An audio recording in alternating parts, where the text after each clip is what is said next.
প্রথম বর্ষের ছাত্রদের পরীক্ষায় বসতে বাধা দেওয়ার অভিযোগ এবং সেই বাধা দেওয়ার অভিযোগ উঠল তৃণমূল কংগ্রেসের ছাত্র পরিষদের বিরুদ্ধে। সাগর দত্ত মেডিকেল কলেজের ঘটনা বিশদে জানবো। আমাদের সঙ্গে রয়েছেন, আপনাদের জানিয়ে রাখি, উত্তর 24 পরগনার সাগর দত্ত মেডিকেল কলেজ।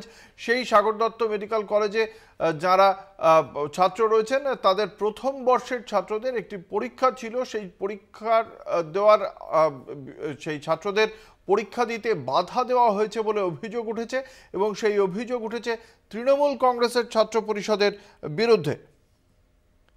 ঠিক কি কারণে বাধা দেওয়া হয়েছে, তৃণমূল কংগ্রেস ছাত্র পরিষদের কি বক্তব্য, কারা অভিযোগ করছে, এই যে পরীক্ষায় বসতে বাধা দেওয়ার অভিযোগটা কারা করছে, ছাত্রছাত্রীদের কোন অংশ পক্ষ থেকে এই অভিযোগ করা হচ্ছে, কিসের ভিত্তিতে এই অভিযোগ, হাসপাতাল কর্তৃপক্ষই বা কি পদক্ষেপ করেছে এই ঘটনার প্রেক্ষিতে, প্রত্যেকটি বিষয় বিশদে জানবো। আমাদের সঙ্গে রয়েছেন আমাদের প্রতিনিধি জয়ন্ত মজুমদার। জয়ন্ত, কি জানতে পারা যাচ্ছে, কারা করছেন এই অভিযোগ এবং ঠিক তাদের কি বক্তব্য যে কেন বাধা দেওয়া হচ্ছে পরীক্ষায় বসতে?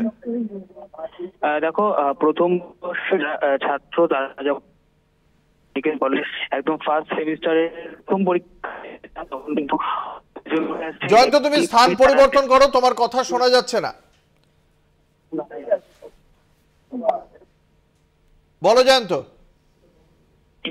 যারা লিডাররা রয়েছেন, যারা নেতারা রয়েছেন, তাদের বিরুদ্ধে অভিযোগ রয়েছে যে তারাই এই পরীক্ষা বসতে দিতে চান না তাদেরকে, এবং তার পরিপ্রেক্ষিতে কিন্তু তারা আন্দোলনের নামে কিন্তু উঠে আসছে অভিযোগ তাদের তরফ থেকে। অঙ্কুরদা, শুধু তাই নয়, এই অভিযোগ কেন বসতে দিতে চান না?